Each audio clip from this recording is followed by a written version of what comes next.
மனிதர்களில் பெண்களுக்கு சமமான உரிமை இருக்கிறதா? இந்த பெண் விடுதலை அப்படிங்கிற பேச்சு ஏன் வருது அப்படின்னா, எந்த இடத்தில் விடுதலை என்று ஒன்று பேசப்பட வேண்டிய தேவை இருக்கிறது என்றால், எங்கே அடிமைத்தனம் இருக்கிறதோ, எங்கே அடிமைத்தனம் இருந்ததோ அங்கே விடுதலை என்கிற பேச்சு பேசப்படணும். அப்படிதானே?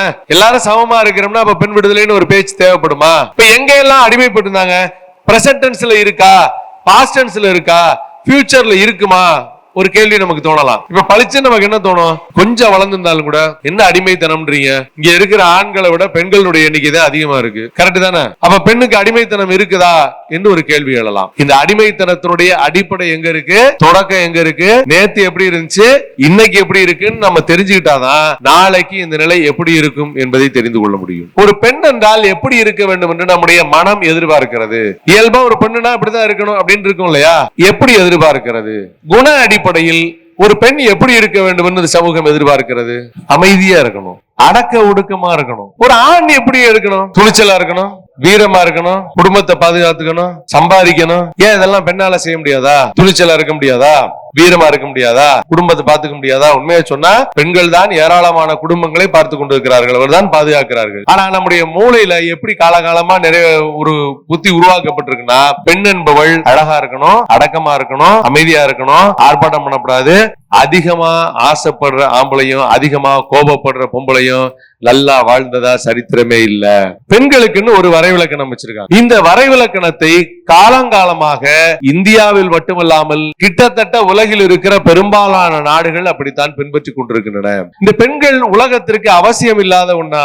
இல்ல ஏன் அப்படி அமைதியா இருக்கணும்னு கேட்டா, சாதாரணமா சொல்லுவோம், ஒரு பெண்ணுன்னா, ஒரு குடும்ப பெண்ணுன்னா எப்படி இருக்கணும்? தலைய சடை பண்ணி, தலை நிறைய பூ வச்சு, நெத்தியில நெத்தி சுட்டி போட்டு, கையில வளையல் போட்டு, இங்க வங்கி போட்டு, இந்த கழுத்துல நெக்லஸ் போட்டு, ஆரம் போட்டு, இடுப்புல ஒட்டியானம் போட்டு, காலில் கொலுசு போட்டு, பட்டு புடவை கட்டி இப்படிதான் இருக்கணும் அப்படின்னு காலங்காலமாக ஒரு குடும்ப பெண்ணுனா இதுதான் ஒரு சித்திரம் உருவாக்கப்பட்டிருக்கிறது. இது உள்ளபடிய ஒரு பெண்ணுக்கு வசதியான ஒன்றா? இப்படி தழைய புடவை கட்டி, பட்டு புடவை கட்டி அவசரத்துக்கு ஒரு பஸ் பிடிக்க ஓட முடியுமா?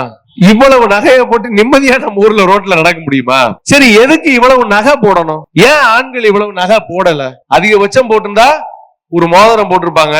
ஆனா இவ்வளவு நகைகள் எதற்காக பெண்களுக்கு வழங்கப்பட்டிருக்கின்றன? வீட்டுல சொத்து சேர்க்கிறதுனா ஆண்களுக்கு படிப்பை, ஆண்களுக்கு தொழிலை உருவாக்கக்கூடிய பெற்றோர் பெண்களுக்காக சேர்க்கக்கூடிய சொத்து என்ன? புருஷன் முடிய பிடிச்சு ஒரு சொலட்டி அடிச்சான்னு வச்சுக்க, எவ்வளவு ஈஸி. இப்ப நம்மள பிடிக்க முடியுமா? என்னதான் முயற்சி பண்ணாலும் தப்பிச்சுட்டு ஓடியா போயிருவோம். ஒரு பெண் நடக்கும் போது கூட அந்த நடக்கிற நடைய வச்சே கமெண்ட் பண்ணுவான் இல்லையா? பஜாரி மாதிரி நடக்கிறா, நடக்கிறதையாவது ஒரு நளினம் இருக்கா? பெண் மாதிரி நடக்கிறாளா? நடப்பதில் என்ன ஆண் பெண்? எல்லா விதத்திலேயும் எதை மீண்டும் மீண்டும் நம்ம மூளையில அதிகம் பதிச்சு வச்சிருக்கிறான்னா, பெண் என்பவள் தலை குனிந்து அமைதியாக மெல்லமாக எப்படி நடக்கணும்னா, அன்னம் போல நடை நடந்து, அன்னம் போல நடை நடந்து சென்றிடும் மயிலே, அப்படிதான் நடக்கணும். அதை தாண்டி வேகமா ஓடுறதுக்கான வசதியே ஒரு காலம் வரைக்கும் கிடையாது. இன்னைக்கு எப்ப ஓடுறான்? சுடிதார் போட்டிருக்கிறதுனால தைரியமா ஓட முடியுது, பேண்ட் ஷர்ட் போட்டிருக்கிறதுனால தைரியமா ஓட முடியுது. அப்ப இதை தடுக்கிறதுக்கு ஒரு பெண்ணுடைய இயல்பான ஓட்டத்தை, நடையை தடுப்பதற்கு பிளாக் எங்கெங்க எல்லாம் வச்சிருக்கான்னு பாரு. ஓடுற டிரெஸ்ல இருந்து உங்களை சுற்றி வைக்கப்பட்டிருக்கிற வேலிகள் அத்தனையிலையும் இருக்கிறது. ஒரு பெண்ணுக்கான இடம் ஒரு தனி மனிதராக, ஒரு குடும்பமாக, ஒரு அரசியலில் 50 விழுக்காடு பெண்கள் இருக்கிறாங்கல்ல, இந்த 50 விழுக்காடு பெண்களுக்கு எல்லா வகையிலும் சரியான பிரதிநிதித்துவம் இருக்கா? வியாபாரத்துல, கடையில 50% பெண்களை பாத்திருக்கீங்களா? 50% பெண்களை பாத்திருக்கீங்களா? போலீஸ்ல 50% பெண்கள் இருக்கிறாங்களா? அரசியல் 50% பெண்கள் இருக்கிறாங்களா? ஆனா இந்த 50% விட ஏறத்தாழ 99% பெண்களை ஒரு இடத்தில் பார்க்கலாம். அது எந்த இடம்? வீடு. வீட்டுல நாள் முழுக்க இருப்பதற்கு பெண்கள் பழக்கப்படுத்தப்பட்டிருக்கிறார்கள். நம்ம என்ன சொல்லி பழகிருக்கான்? ஆண் சம்பாரிச்சுட்டு வருவான், அதை வைத்துக் கொண்டு இந்த குடும்பத்தை நிர்வகிக்க வேண்டியது ஒரு பெண்ணுடைய கடமை. சம்பாதிக்கிற வேலை உனக்கு வேண்டாம். சரி, செலவழிக்கிற வேலையாவது முழுமையா உண்டா? செலவழிக்கிற உரிமை உண்டா? கிடையாது. ஒரு சின்ன செலவு செய்ய வேண்டும் என்றாலும் கணவனிடம் கையேந்தி நிற்க வேண்டும், தந்தையிடம் கையேந்தி நிற்க வேண்டும். இவ்வளவுக்கும் அந்த குடும்பத்துக்காக காலையிலிருந்து இரவு வரை தொடர்ச்சியாக பணியாற்றக்கூடியவர் ஒரு பெண். காலைல சீக்கிரமா எந்திரிச்சு கடைசியா லேட்டா படுக்கிறது ஒரு பெண். எல்லாத்துக்கும் சமைச்சு கொடுக்கிறது பெண். வீட்டுல எல்லா வேலையும் செய்யறவர் ஒரு பெண். இன்னைக்கு இருக்கிற இருக்கிற வாஷிங் மிஷின், இன்னைக்கு இருக்கிற வேக்யூம் கிளீனர், இன்னைக்கு இருக்கிற டிஷ் வாஷர், இன்னைக்கு இருக்கிற மைக்ரோவேவ் அவன் எல்லாமே பெண் தான் வீட்டுல. இதெல்லாம் இந்த மிஷின்லாம் பெண்களுக்கான வேலையை இன்றைக்கு குறைத்திருக்கிறது. மிக்சி, கிரைண்டர், இது எல்லா வேலையும் செய்து கொண்டிருந்தது யார்? அவ்வளவும் பெண் தான் செஞ்சாங்க. இப்ப வந்ததுக்கு அப்புறம் கூட ஆட்டி எடுக்க வேண்டியது நம்ம பெண்கள் தான் எடுக்கிறாங்க. சமைச்சு ஆக்கி இறக்க வேண்டியது பெண்கள் தான் இறக்குறாங்க. இதுக்கு முன்னாடி அதையும் சேர்த்து செய்ய வேண்டிய நிலைமையில் இருந்த பெண்ணுக்கு இந்த சமூகத்துல நம்ம கொடுத்திருந்த இடம் என்ன? ரொம்ப சொபிஸ்டிகேட்டடா ஒரு வார்த்தை இருக்கும், அதுக்கு பேரு இல்லத்து அரசி. ஆனால் இல்லத்துல பெண்கள் அரசிகளாக இருந்தார்களா, அடிமைகளாக இருந்தார்களா? தனக்கு என்ன வேண்டும் என்பதை நிர்ணயிக்கக்கூடிய அளவிற்கு பெண்களுக்கு உரிமை இருந்ததா? பெண்களுக்கு கல்வி இருந்ததா? இன்றைக்கு பெண்களுக்கு கல்வி இருக்கா இல்லையா? 100 ஆண்டுகளுக்கு முன்னாடி இருந்துச்சா? ஏன் இல்ல? ஆண்கள் மட்டும் கிடையாது, பெண்களுமே அடிமைப்படுத்திட்டு இருந்தாங்க.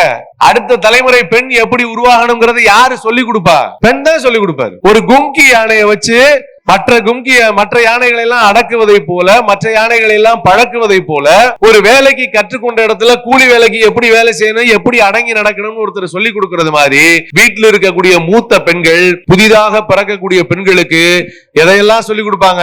வெளியில போய் ஆடி ஓடாத, விளக்கமாற வச்சு கூட்டு, தட்டை கழுவி வை, சமைக்கிறத கத்துக்க, ராட்டி தட்டு, தோட்டத்துல போய் வேலை செய்ய, இதையெல்லாம் சொல்லி கொடுப்பதற்கு வீட்டிலே இருக்கிற பெண்கள் அவங்களுக்கு எல்லாம் என்ன நோக்கம்? என்ன மாதிரியே அடிமையா இருக்கணும்னா எது அடிமைத்தனம் என்பதே அவர்களுக்கு தெரியாது. அவங்களுக்கு எல்லாம் என்ன சொல்லப்பட்டிருந்தது என்றால், ஆணுக்கு உதவியாக இருப்பதற்கு, ஆணுக்கு பிள்ளை பெற்று கொடுப்பதற்கு, ஆணுக்கு வேலை செய்வதற்கு என்று இருந்த ஓர் அடிமைதான் பெண். சதி பதி அப்படின்னா அந்த பதி உரிமையாளர் யார்? ஆண். அவருக்கு அடங்கி நடக்க வேண்டியவர் பெண். இதை எங்கெங்க இருந்து சொல்லியிருந்தான்னா, பிறந்ததுல இருந்து சொல்லியிருந்தான், பிறக்கிறதுக்கு முன்னாடில இருந்து சொல்லியிருந்தான். இருக்கிறதுலயே பொம்பளை புள்ள பிறந்தா பெற்றோர் ரொம்ப கவலைப்படுவாங்க. ஏன் பொம்பளை புள்ள பிறந்தா ஒரு காலத்துல கவலைப்பட்டு இருந்தாங்க? பொம்பளை பிள்ளைன்னா கல்யாணத்துக்கு நகை நட்டு செய்யணும், வரிசையா சடங்கு செய்யணும், சீர் செய்யணும், சாகுற வரைக்கும் அப்பா அம்மா வீட்டுல இருந்து சீர் போயிட்டே இருக்கணும். எல்லாத்துக்கும் போகணும். பொங்கலுக்கு போகணும், தீபாவளிக்கு போகணும், குழந்தை பிறந்தா போகணும், குழந்தை வயசுக்கு வந்துச்சுன்னா போகணும், கல்யாணத்துக்கு போகணும், தாய் மாமன் சீர் போகணும், இவ்வளவும் இங்க இருந்து போகணும். அப்ப ஒரு பொம்பளை புள்ள பிறந்தா நமக்கு செலவு, ஆண் பிள்ளை பிறந்தா நமக்கு வரவு, இப்படின்னு ஒரு மனநிலையை உருவாக்கி வச்சிருந்தாங்க. இவ்வளவு செலவு எதுக்காக என்றால், பெண் என்பவள் ஒரு பாவ பிறவி. இவ்வளவு வேலையும் செஞ்சு இவனையும் பெத்தெடுத்த ஒரு பெண்ண பாவ பிறவி. இப்ப இதெல்லாம் யாருப்பா சொல்லி கொடுத்திருப்பா? இதுக்கு ஒரு அடிப்படை இருந்திருக்கணும்ல. இது நிலைநிறுத்தப்படணும்னா காலங்காலமா இருந்திருக்கணும்ல. இதையெல்லாம் எல்லா மதங்களும் சொல்லி காட்டின. சான் பிள்ளை ஆனாலும் ஆண் பிள்ளை, ஜான் பிள்ளை இவ்வளவுதான் உயரம் இருக்கிறான், உயரம் கம்மி, ஒரு ஜான் தான் திர்றான் ஆளு அப்படின்னாலும் அவன் ஆம்பளை பிள்ளை. பெரிய புள்ள பொம்பளை புள்ள போனுச்சுனாலும் கூட துணைக்கு இந்த முட்டுக்கான ஒரு பயலை அனுப்பி விடுவாங்க. எதுக்கு? ஆம்பளை புள்ள துணை இல்லாம போகக்கூடாதுன்னு நம்ம பெண்கள் மத்தியிலேயே மனசுலயே ஒண்ணு உருவாக்கணும். இன்னொன்னு, ஆண் தான் ஆளுமை மிக்கவன், அதிகாரம் மிக்கவன், வீரம் படைத்தவன் அப்படின்னு நிலைநிறுத்தணும்.